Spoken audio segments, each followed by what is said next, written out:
Well, we're back working on the Avalanche again. We did a water pump just a couple weeks ago, and now the radiator's leaking. So that's what our job is for today. So we're going to go through all the steps it takes to, to R&R to remove and replace the radiator in this. We're a little over 290,000 miles, so it's starting to look like this thing's going to start costing us money now. We've done very few repairs on this considering the amount of miles, but well, I think that's kind of coming to an end, and it's going to start costing us money. But oh well, we'll do this. See how we make out. We're basically only using this vehicle now in the winter, anyways. When there's salt on the roads, keeping our other vehicle a little cleaner, a little longer. Anyways, if you like the video, find it helpful, give it a thumbs up, and consider subscribing. Always looking for more subscribers. That'd be a big help. But we'll get to it. I'm not sure how well you can see down there, but we're looking down where the lower rad hose connects to the radiator, and it's all wet. It looks like it's leaking from basically underneath where the hose connects to the radiator. So first, we're going to take the air cleaner assembly and the air intake off. Probably don't need to do this, but I think it's going to give us a little more room and make things a little easier. So it only takes a couple seconds to do it anyways.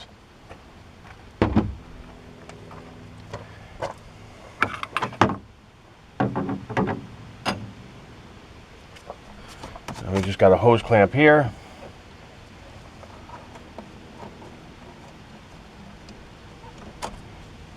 A clip for the hose here.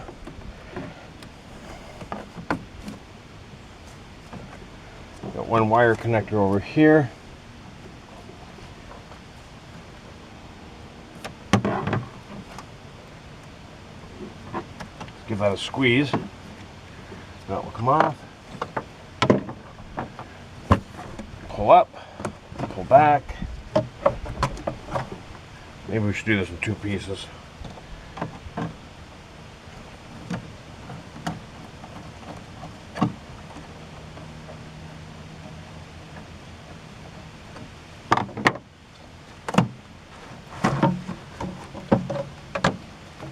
Here's the one section.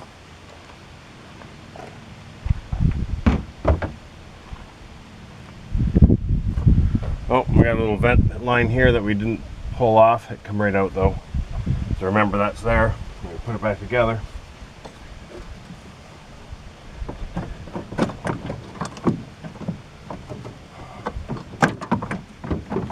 Pull up slightly and this should pop right out.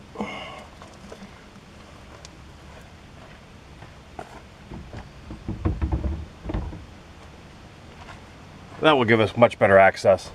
With the air box out of the way, you can definitely see our big puddle down there. I put a pair of pliers on that clamp down here just to see if I could reach it, and as soon as I did, the friggin' thing snapped.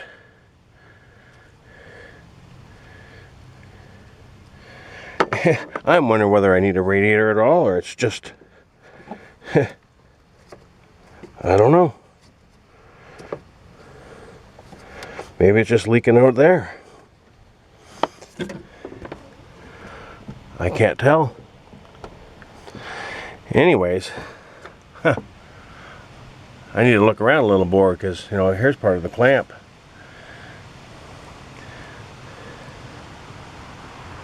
That's got me wondering.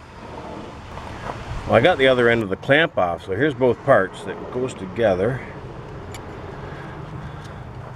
Goes together like that.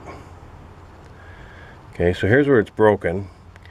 Check out all the rust and corrosion where it's broke. How long do you think this has been broken for? So I'm really tempted just to, throw a better, a different hose clamp on there. Tighten her down, rinse all the spilled antifreeze out with a garden hose, and dry it up and just to see. Yeah, I don't think this is gonna, I don't know. Don't think I'm gonna pull the rad out without testing it first. Hate to do all that work just to find out that it was just a broken clamp. So that's what we're gonna do. Put a new clamp on there. We'll rinse all the antifreeze out. of this, you know, the tray underneath the rad and all that, get everything all cleaned up, and see where we're at. Wouldn't that be nice? Well, we got everything back together. Rinsed out the little bit of spilled antifreeze, or the antifreeze that had dripped out of the lower hose there. I don't know. I guess we'll just take it for a spin, take a little tour of the neighborhood, and come back and check it out. I'll be friggin' amazed if that's all it was a broken hose clamp. Kind of makes sense though. That clamp looked like it's been broken for a while, and then when we replaced the water pump, we were yanking on that hose and moving it around, and that's probably when it sprung a leak. So it very well could just be that. But that's not the luck I usually have. You know, I was totally prepared to spend a bunch of money on a new radiator for a truck that who knows how long it's going to last. Thing is getting really rusty, and you know, a lot of miles too. These things really weren't known to go that far. Well, anyways, we'll take it for a spin and we'll come back and see what we found out. It looks like we got it. I think that's all it was the hose clamp. We've replaced the hose clamp down there with a worm gear style. Tightened her up nice and snug. Rinsed off the old antifreeze, taking it for a spin, and it's dry down there. And no sign of any antifreeze dripping. I'm pleasantly surprised and thoroughly amazed that's all it was. Anyways, replacing the rad on this thing, that's what you came here to watch, isn't going to happen, but it is a relatively simple thing to do. There's you've just got the lower rad hose, which we never really even took off. The upper rad hose, you take that off. You've got two other radiator lines going from the reservoir to the rad. Take those two off. And you've got two transmission lines as well for your transmission cooler. They got a little snap ring in them to take them off. If you're not sure how they would come apart, you can watch my video on replacing the transmission lines. We've done that on this vehicle as well. After removing all the lines, you've got two connectors here, one on either fan. You need to remove those. And you got two mounting bolts for your fan shroud. Take those out, one on either side. Pull your fan shroud back and out, it'll come right out. And then you got two bolts holding the radiator in. That's these ones here. You got one on either side of those as well. Pull those out, tilt your rad back, it'll pull right out. You're gonna have to replace the grommets when you on the bottom of the radiator and on the top of the radiator when you put the new one in. The new rad won't come with it. Reassemble, and you're done. It isn't a very difficult job. Anyways, we're not going to have to do it, and we're pretty pleased about that. Anyways, thanks for watching what we did do. Consider subscribing and hit the thumbs up if you liked it.